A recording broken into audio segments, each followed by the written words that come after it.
All right, joining us now, he is the host of CRTV's Levin TV, the host of Life, Liberty, and Levin. Wow, you had big ratings this weekend right here on the Fox News channel. I call him the great one, Wonderful. Mark Levin. We missed you a couple of weeks, and we're glad you're back, my friend. Let's talk the election. Thank you. Well, you know what? It's time for we, the people, to stand up for ourselves, for our families, for our faith, for our country, for our party, and for our president. You know, the media have interposed themselves in this election, Sean. We're actually fighting the media, we're fighting the Democrats, we're fighting academia, we're fighting Hollywood and all the rest.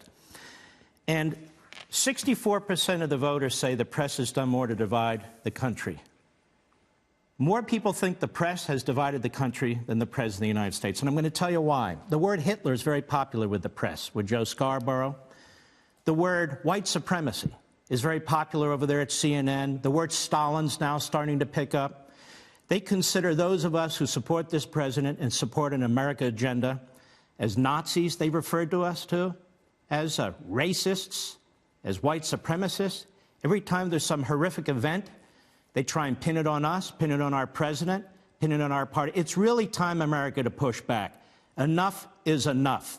We cannot turn any part of this government over to these radical, hardcore Democrats and their mouthpieces in the media. And I want to give you a few examples here. They talk about the president, his tone, and the relationship to violence. The president hasn't caused any violence.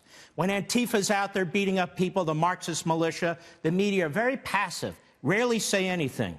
When Bill Clinton pardoned the FALN terrorists who murdered 4 people and injured 44 other people, I don't remember them saying Bill Clinton was contributing to a violent tone in this country. When Barack Obama commuted the leader of that organization, who never repented, I don't remember them bringing that up. When Barack Obama befriended Bill Ayers and Bernadine Dorn of the Weather Underground and the SDS, the bombers, domestic terrorists, I don't remember anybody talking about him and violence and the tone of violence. Do you?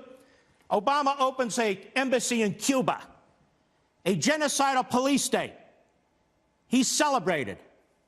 Donald Trump moves our embassy from Tel Aviv to Jerusalem, the capital of Israel, and he's attacked by fools like Steve Schmidt over on MSNBC. Now let's talk about immigration briefly. Dwight Eisenhower, he's not considered a white supremacist, is he? He's not considered a racist, is he? Dwight Eisenhower, when he became president of the United States, he created a program called Operation Wetback. That's not me. That was him. Operation Wetback. What was that? He ordered the military to round up 1.3 million illegal aliens and deport them. And that's exactly what he did. And he was supported by the Democrat Party, too. I'll go further. 1960s, Cesar Chavez, the founder of the United Farm Workers Union, he ordered his members at night to watch the southern border and report illegal aliens coming over the border to then the INS. 1969, Chavez, Ralph Abernathy, who'd been the confidant of Martin Luther King in 1969, and Walter Mondale, I don't believe he was a racist, they led protests on the southern border against illegal immigration. I'll go on. The press says Donald Trump is threatening freedom of the press. How so? By calling them out? By challenging them? By exposing them? John Adams, one of our greatest founders, put in place the Sedition Act. The Sedition Act. He actually put some newspapers out of business and put some journalists in prison. Abraham Lincoln put out an executive order. They shut down almost 300 newspapers and put journalists and editors in prison. And not only that, the great progressive leader, Woodrow Wilson, he had the Sedition Act of 1918, did the same thing, put some journalists in prison and some of his opponents. Donald Trump hasn't done anything like this. He's not rounding up illegal immigrants who are in this country by the hundreds of thousands. He's not shutting down newspapers. He's not putting journalists in prison. Yet they refer to him as Hitler and as Stalin.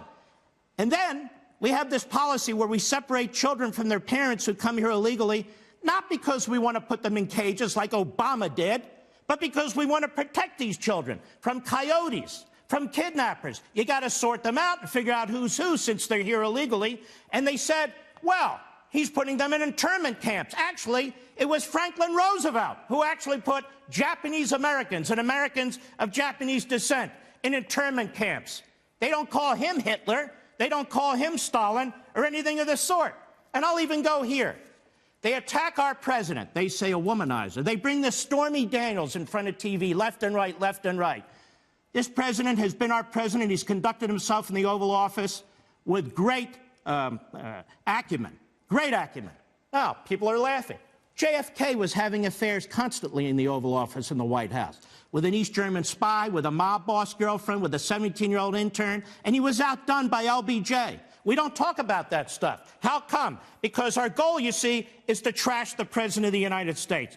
The media in this country, America, is campaigning against you, campaigning against your values, campaigning against your virtue, against the Declaration, against the Constitution. And you have a rare opportunity every now and then to show yourself, to stand up and say, we're not putting up with this anymore. We're going to protect our country. We're going to protect our values, our institutions, our party, and our president. And most of all, ourselves. You're sick of being called Nazis? You're sick of being called racists? You're sick of being called white supremacists? Then you need to vote. And you need to vote now if you have early voting, and you need to vote Tuesday, and you need to be your own precinct captain and bring out 4, 5, 6 people and make sure you vote. Because here's the deal. If more of us vote, we win. If less of them vote, they lose. Mark Levin, by the way, I want to say publicly our condolences. I knew your dad. He recently passed away, a great man. Thank you, my friend, for being with us. Don't miss it. Thank you. Mark Show, big show this weekend. Life, Liberty, Levin. You don't want to miss it Sunday night, right here on the Fox News Channel.